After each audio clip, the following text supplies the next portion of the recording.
মাত্র 6 দিনে একজন মানুষকে আমার বান্দাকে বানিয়েছি 9 মাস ধরে 10 মাস ধরে আমি আল্লাহ মায়ের রেহেমের মধ্যে আমি আস্তে আস্তে করে সুন্দর করে হাড্ডি গোশত চামড়া দিয়া এত সুন্দর করে বানিয়েছি।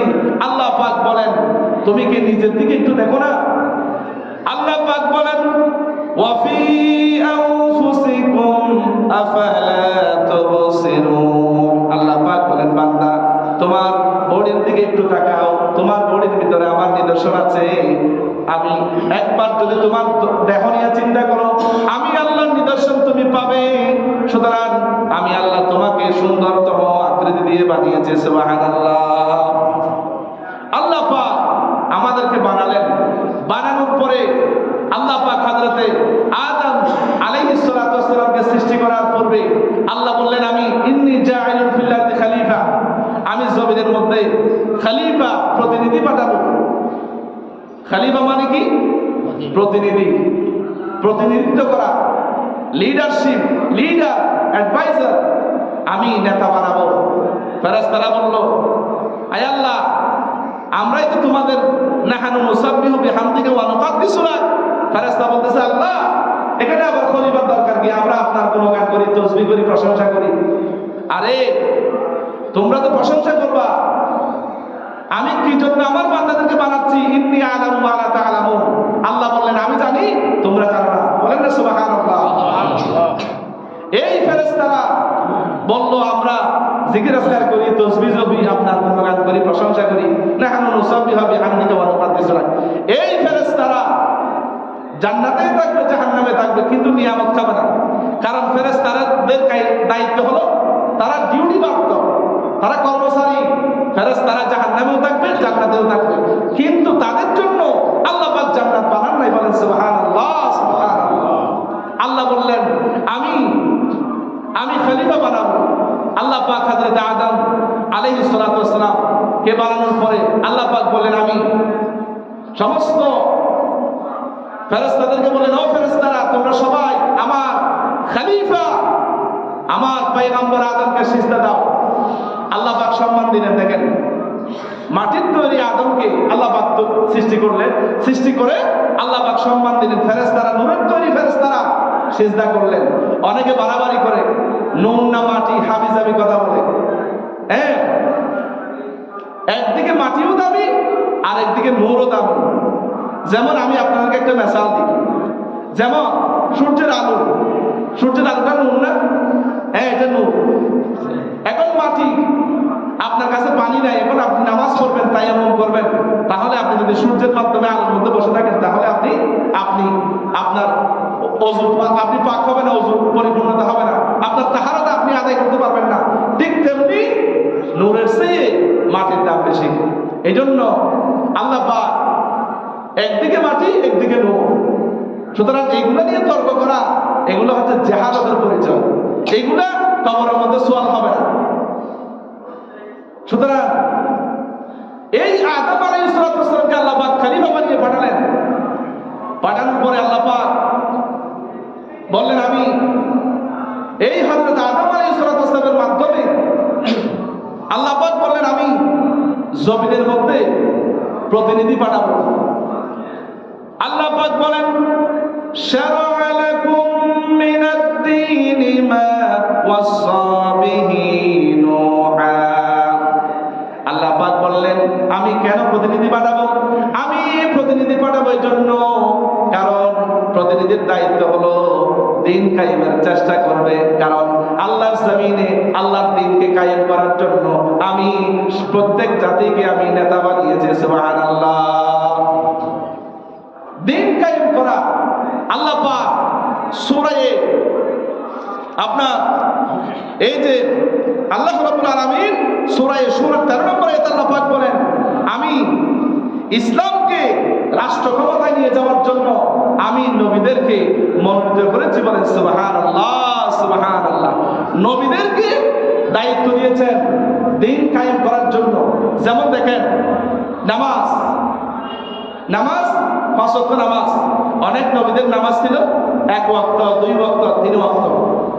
আমাদের জন্য 5 ওয়াক্ত। কিন্তু এই নামাজের মধ্যে ব্যাপারে ভিন্নতা আছে, ইবাদতের ভিন্নতা আছে, কিন্তু সমস্ত নবীরা আইম্মায়ে কেরাম, সাহাবায়ে কেরাম সবাই দিন কায়েমের কথা বলেছেন। এই দিন কায়েমের কথা বলতে গিয়ে অনেকে লক্ষ লক্ষ পয়গম্বর শহীদ হয়েছেন, জীবন দিয়েছেন। আমাদের প্রাণের চেয়ে প্রিয় নবী সাল্লাল্লাহু আলাইহি ওয়াসাল্লাম তায়েফবাসীরা আমার নবীকে পাথর মারলো, উহুদের ময়দানে আমার নবীর দান মোবারক শহীদ হলো। সাহাবায়ে কেরামদের হযরত সুমাইয়াকে লজ্জাস্থান দিয়ে 3 মারলো, হযরত আম্মার, ইয়াসির, খাব্বাব, খুবাইব, এইভাবে করে হযরত বেলাল সবাইকে নির্যাতন চালালো। এরপরে শুধু তাই নয়, আমাদের আইম্মাতুল আরবিআ 4 জন ইমাম, আবু হানিফা, মালিক, আহমদ, শাফিঈ 4 জন ইমাম, তারাও অত্যন্ত কষ্ট করেছেন, জেলখানায় জীবন গেছে। জেলখানার মধ্যে পিঠ মারা দিয়ে পিছনের দিকে হাত বেঁধে রেখেছে, যার কারণে শরীর থেকে হাত আলাদা হয়ে গেছে। এখন এই যে দিন, এটা আবার কি জিনিস সেটা আমরা বুঝি না। নামাজ বুঝি, হজ বুঝি, রোজা বুঝি, যাকাত বুঝি। দেখেন, আমি আপনাদের এখানে এসে বললাম যে নামাজের সময় কোনো গোসল হবে না। এখানে ছেলেরা এতটুকু প্যান্ট পরে পরে গোসল করে, কেউ এদেরকে নিষেধ করে না। কেন বলো তো হুজুর? এদেরকে যদি নিষেধ করি, এরা আবার আমাদের উপরে চোখ বড় করে, আমাদেরকে বড় বড় কথা বলে। কেন?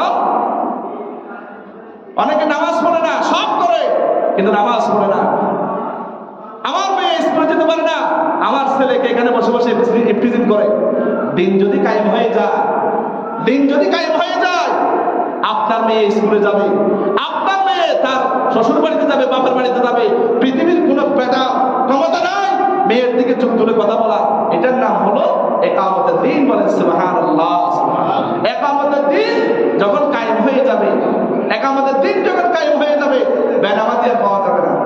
সমস্ত মানুষ নামাজে আসবে, নামাজ পড়বে, কেউ আর নামাজের সময় মসজিদের বাহিরে থাকবে না। এটার নাম হচ্ছে ইকামতের দিন। বলেন সুবহানাল্লাহ। এই ইকামতের দিন আল্লাহর নবীর মাক্কি জীবনে 13 বছর পর্যন্ত আল্লাহর নবী ইসলামী আন্দোলন করেছেন, মার খেয়েছেন। 13 বছরে আল্লাহর নবী কাবা শরীফে 360টা মূর্তির একটা মূর্তি আল্লাহর নবী সরাইতে পারে নাই। আল্লাহর নবী দিনের দাওয়াত দিলেন, গোপনে দাওয়াত দিলেন। এরপরে আল্লাহর নবী 13টি বছর আল্লাহর নবী সাহাবায়ে কেরাম নির্যাতিত হলেন, করে থাকতে পারে নাই। আল্লাহর নবীকে জেলখানায় ঢুকাই দিল। আমাদের জেলখানায় তো 3 বেলা ভাত পাওয়া যায়, নাস্তা পাওয়া যায়। সেখানে আপনি খাসির মাংস খাইতে পারবেন। আমি চট্টগ্রাম জেলের ভিতরে খাসির মাংস খাইছি, গরুর গোশত পাবেন, মাছ পাবেন। কিন্তু আল্লাহর নবীকে যেখানে জেলখানায় দিয়েছিল, পায়খানা পর্যন্ত কষা হয়ে গেছিল। গাছের বাবলা, গাছের পাতা চাবাই চাবাই খেয়েছেন, গাছের ছাল খেয়েছেন, তারা বিভিন্ন পশুর চামড়া ভিজাইয়া এগুলা কামড়ায় কামড়ায় খেয়েছেন। হযরতে তাফসীর ফি সিরাতুল কুরআন লেখার অপরাধে সাইয়্যিদ কুতুব শহীদকে জেলখানার ভিতরে পাগলা কুকুরকে ঢুকিয়ে দিয়ে, পাগলা কুকুর সাইয়্যিদ কুতুব শহীদের পায়ের গোশতগুলি খেয়ে ফেলেছে। অপরাধ কি?